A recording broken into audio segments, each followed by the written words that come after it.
Hey friends, welcome back to the Homestead. Did you know that you could tap walnut trees?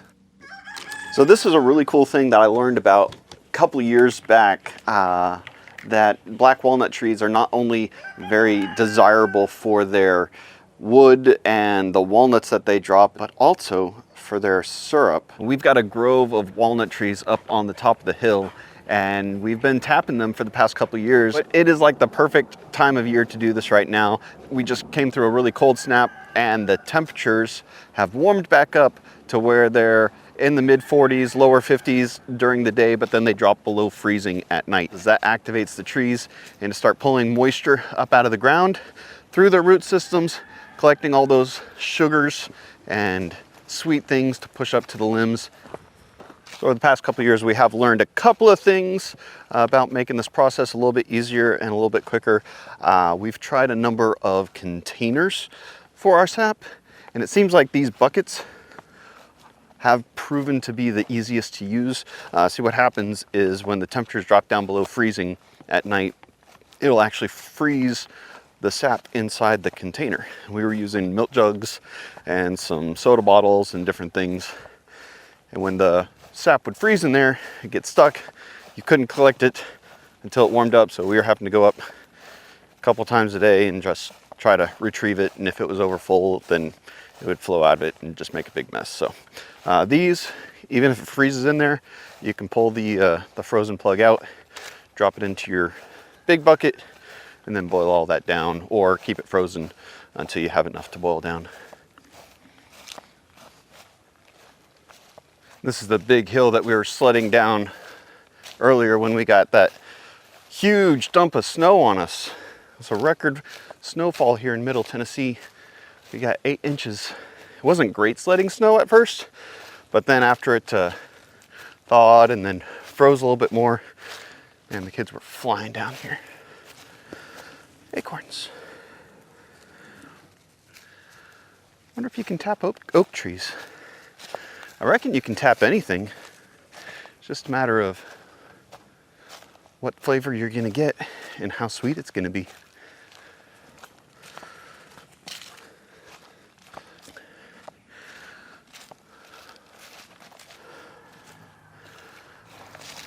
It's like maybe the deer have created a new game trail. They don't usually come out right there.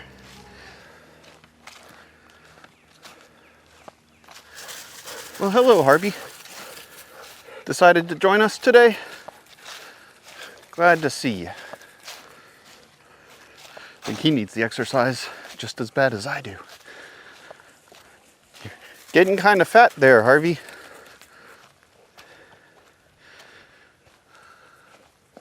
Almost there. We can make it. Here we are. Walnut Grove. You can see all the walnuts that have fallen, and then in and amongst all the walnut trees, somehow they got a black locust in here. You can tell it's that black locust because of all these scary looking spikes that it grows, and then these black seed pods that it produces are scattered all over the ground. Coyotes actually eat these seed pods. It's one of the ways that you can identify coyote scat, is you'll see all these little black locust seeds. I'm just full of all kinds of useless information today. So the other thing that we've learned in tapping these walnut trees is that you get more sap from a couple of trees than all the others. So we're just gonna focus on those.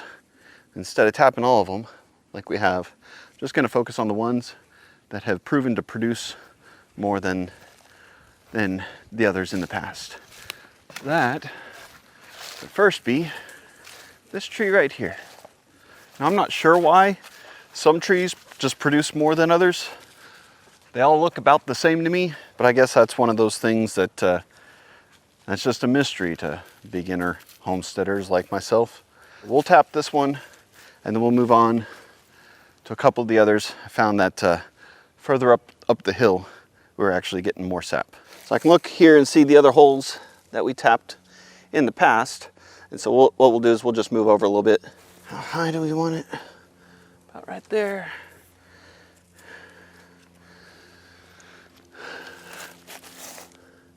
We'll just drill at a little bit of an upward angle.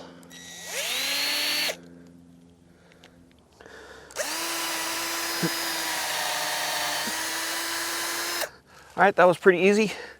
Now we'll just take this little guy and slide it up in there and then tap it in.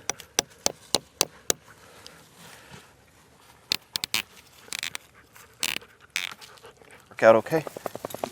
And I found that if you put the bucket on a slight incline, if I can do this with one hand, slide that over top of there.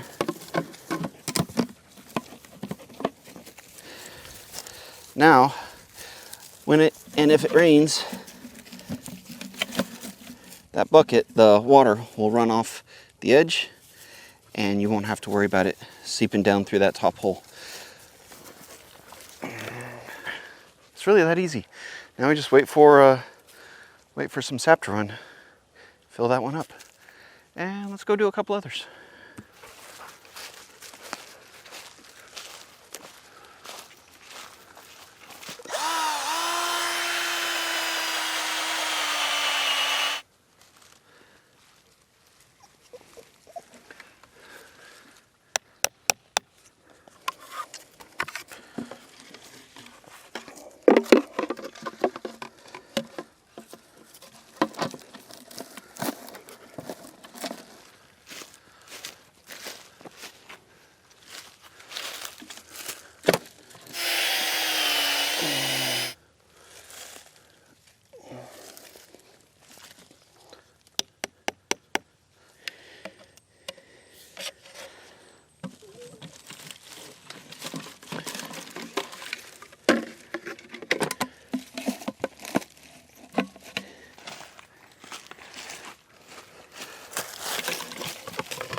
Now, I've not actually tried tapping this tree before, so we're gonna see how this goes. I think that it'll be a high producer. It's on the most southern edge of the field, so it should get the most sun, and it's got this really big limb that's, you know, right there in line with kind of southeast, and a big root down at the bottom. So ideally, what I'd be looking for is, you know, you've got a big tap root down at the bottom, you got a big limb that's getting fed by it, then, you know, you should have a lot of sugar that's flowing up in that area.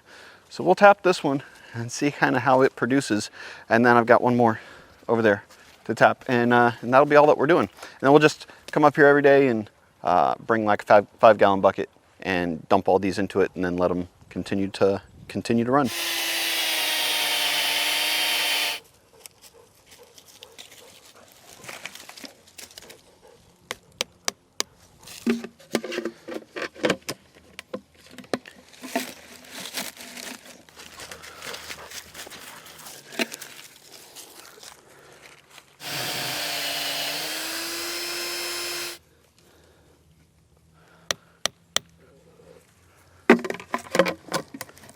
All right, so we have officially tapped our walnut trees in 2024. So we'll look forward to the next couple of weeks of collecting this delicious nectar. It's actually quite expensive, and I have discovered why it sells for quite a bit. It's because it produces very little, and it takes a lot of time to refine it. But when you're doing it for yourself as a little treat, or a gift for a friend, makes it well worth it. Well worth it. So that's a lot of fun. I hope that you found this video informative or entertaining at least. If you did, hit the thumbs up. Let me know that you liked it. And if you haven't subscribed to our channel, please consider subscribing. See more of what we have going on our beautiful homestead. I guess we'll see you on the next video. Maybe it'll be like us collecting the sap. But I did a whole series on that couple years ago. A lot of people like that. I don't know. Let me know what little tidbits of information you'd like to learn about this whole process, if I haven't answered it already. All right. Thank you guys for watching. We'll see you on the next video. Bye-bye. So this is pretty cool. I didn't see these as we were walking in, so I think that it like just walked by as we were up the hill. But we've got some deer tracks right there. See? Little toes poking into the mud right there, right there. You can see where my dogs walked there, right there. And then just a little bit further down here, see these little seeds? I don't know if you can see those. Right up in there. Those are the seeds that are inside those pods that the coyotes eat. And then they pass through their system and they deposit them on the ground. So we had some coyotes coming through here a few days ago. Looks like before the rain, because it washed everything else away. Deer come through and step on top of things. You can see where the leaves have all been crushed down in there. All right, yeah, that's all the useful information that I have for you.